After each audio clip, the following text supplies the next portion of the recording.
região de Lagoa Santa é uma das regiões arqueológicas, paleontológicas e espeleológicas mais antigas da América. Ela ganhou notoriedade na primeira metade do século XIX porque aqui foram encontrados um abundante registro fóssil da megafauna extinta e diversos esqueletos humanos. O Peter Lund, que foi o naturalista dinamarquês que primeiro investigou aqui as cavernas da região, sugeriu que possivelmente a megafauna e o homem teriam coexistido.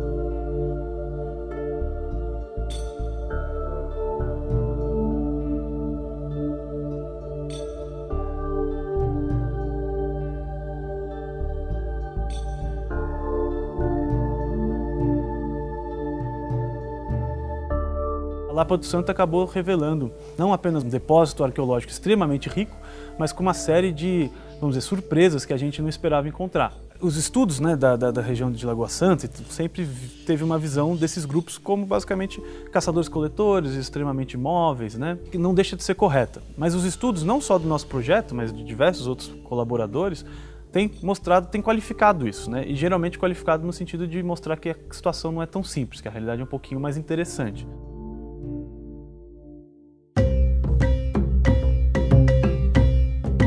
Os registros sobre a megafauna na região de Lagoa Santa são bastante antigos, datam desde os primeiros trabalhos do Lund e desde então muitos outros foram efetuados em outras regiões do Brasil. A megafauna é um conceito um pouco arbitrário, que se refere a mamíferos de grande porte. Em geral, são grupos que não estão mais representados hoje, que inclui aí preguiças gigantes, o tigre-dente de sabre, alguns tatus gigantes, que são entre os mais conhecidos. De alguns tempos para cá, com um maior investimento em datações, a gente conseguiu verificar uma certa sobreposição cronológica entre as ocupações humanas e alguns fósseis desses mamíferos que sobreviveram entre o Pleistoceno e o início do Holoceno. Essa relação entre os homens e a megafauna, de certa forma, ela persiste sendo estudada porque a gente não encontrou aqui uma evidência, por exemplo, de que esses animais foram consumidos por esses primeiros ocupantes aqui do continente.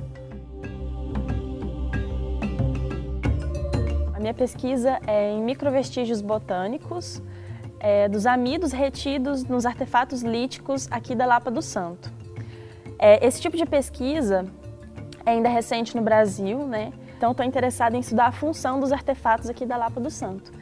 Se eles foram usados para cortar frutas, raspar tubérculos, manipular plantas, e tanto é que os amidos também são importantes para a pesquisa do Rodrigo. O pessoal que estuda o cálculo dentário, a questão da alimentação em Lagoa Santa, então acaba que todas as pesquisas vão se amarrando. Desde o começo do século XX, os trabalhos que analisaram os crânios da região de Lagoa Santa, não só daqui, já mostravam que a população que vivia na região de Lagoa Santa apresentava uma quantidade de cáries, principalmente, maior do que os caçadores-coletores de outras regiões do mundo. Ficava quase entre uma população caçadora-coletora, que tem um índice de cárie muito baixo, e uma população agricultora, que tem plantação estabelecida, que já tem um índice de cárie muito alto. As pessoas não estavam entendendo muito bem isso. A gente está falando de uma área de trópico, onde a paisagem apresenta muitos frutos, muitas raízes, tubérculos, que tem uma quantidade de amido e de carboidrato muito grande na alimentação, açúcares, E provavelmente seria esse consumo dessas frutas que tem em abundância no cerrado que estaria elevando esse índice de cáries na região. E a gente também está procurando saber que tipo de frutas e de tubérculos eram esses que eles possivelmente estavam consumindo.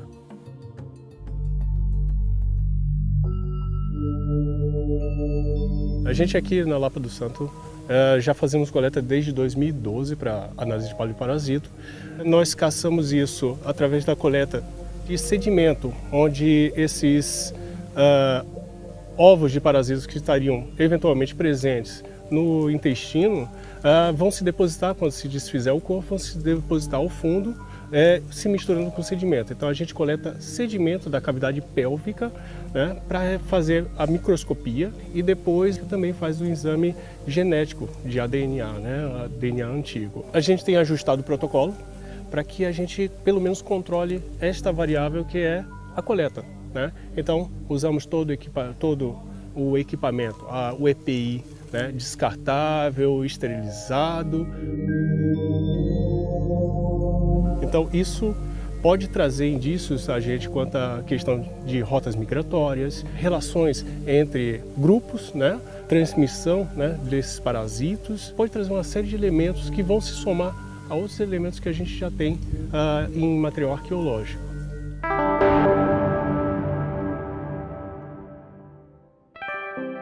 Meu material de estudo é o sedimento que compõe o sítio.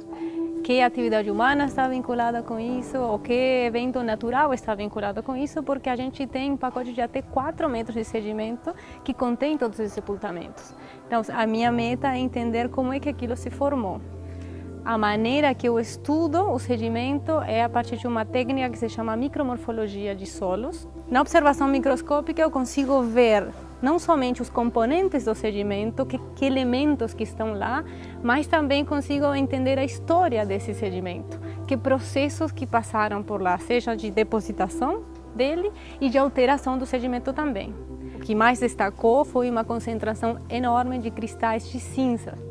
Outro elemento que apareceu, que não era tão fácil de diagnosticar, foram os agregados vermelhos.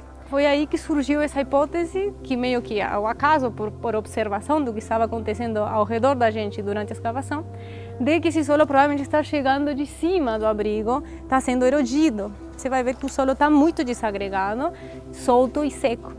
E uma das propriedades dos latossolos é essa estrutura granular.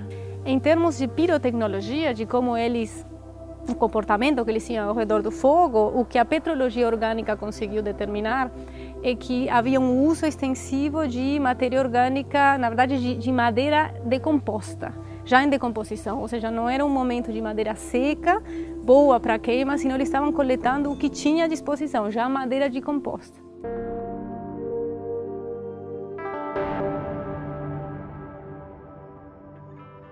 Para você ter uma visão plena do que foi, né, o humano caçador-coletor, você tem que olhar para o passado, você tem que olhar para o registro arqueológico. E aqui na Lapa do Santo a gente tem uma lição muito nesse sentido.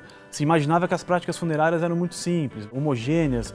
O olhar mais detalhado mostrou que, pelo contrário, são práticas extremamente elaboradas, né, que envolvem a manipulação do corpo humano como um elemento central, né, desses rituais, que estavam sendo transformadas ao longo do tempo, né, então transformações diacrônicas, não essa ideia de que esses grupos eram tão simples que eles praticamente não mudavam ao longo de tempo. Não, eram grupos em constantes transformações, eram grupos dinâmicos. Entre 2000 e 2009 foram exumados 26 sepultamentos e eu me debrucei a estudar e olhar em detalhes esses sepultamentos e comecei a perceber que essa variabilidade era ampla, mas tampouco era aleatória, né?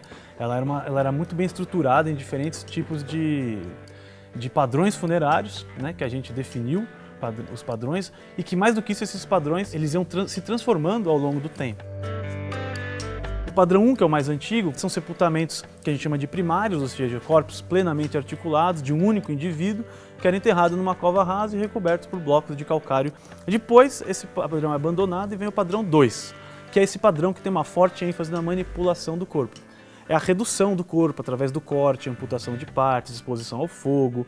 E vem um novo padrão completamente diferente, que a gente chama de padrão 3. Aí você passa a ter o enterro de um único indivíduo numa cova circular pequena e que os ossos eram quebrados antes de serem colocados na cova. E você encontra essas covas completamente abarrotadas de esqueletos, muitas vezes com uma estrutura de bloquinhos de calcário muito bem delimitada em cima deles, né? Mas eu gosto de pensar que, de fato, esses grupos eram muito diferentes entre si no que diz respeito à sua cultura, não apenas material, mas também simbólica.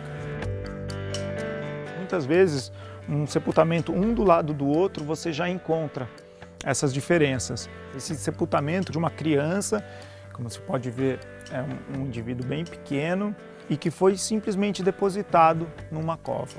Quando a gente vai para um sepultamento exatamente ao lado, a gente já encontra um outro sepultamento um pouco menos organizado, digamos assim, né? Onde a gente não consegue ter a certeza, esse corpo, quando foi perdendo esses músculos, essa pele, se ele simplesmente se desfez ou se havia esse processo de secundarização, que é reenterrar apenas os ossos com uma certa organização. São esses tipos diferentes de sepultamento que a gente está tentando entender, deixar bastante claro e buscar se isso tem uma relação com o tempo ou com os grupos que aqui estavam presentes. Se essas transformações refletem o mesmo grupo que, vamos dizer assim, alterou suas práticas culturais, ou se são grupos que são oriundos de outras regiões que vieram para a Lagoa Santa, a gente não sabe, né? Isso é justamente o que a gente vai tentar investigar agora, né? Porque se a Lapa do Santo tem alguma coisa que eu acho muito especial, é justamente que ela vai desde o final do Pleistoceno, né, o pacote arqueológico, até o final do Holoceno. Então, se você está interessado em entender quais foram essas transformações que aconteceram ao longo do Holoceno, que é basicamente ao longo de todo o período em que o país foi povoado, né? Aqui a gente tem esse registro, né? E olhando para esse registro a gente espera conseguir observar cada vez mais quais foram essas transformações. Olá, como vocês viram, acabou de passar um vídeo aí na tela falando sobre a Lagoa Santa, que é um parque arqueológico que fica em São Raimundo Nonato, no Piauí. Esse foi um assunto muito interessante, mas deixando esse assunto um pouco de lado, vamos falar dos caminhos dos homens até as Américas. O primeiro caminho é o seguinte: eles partiram do continente africano indo para o continente europeu, povoaram por lá e logo em seguida partiram para o continente asiático, passando assim pela Sibéria e cruzando o Estreito de Bering. Logo em seguida passaram pelo Alasca e assim chegando em uma das 3 Américas, que no caso foi a América do Norte. Logo em seguida indo para a América Central e finalmente na América do Sul. O segundo caminho é aquele que eles saíram da África e foram direto para o continente europeu, onde povoaram por lá e de lá foram para o continente asiático, onde foi para a Oceania, que de lá foi de barco para a América do Sul. E é mais provável que os que foram de barco até a América do Sul chegaram primeiro do que os que foram pelo Estreito de Bering.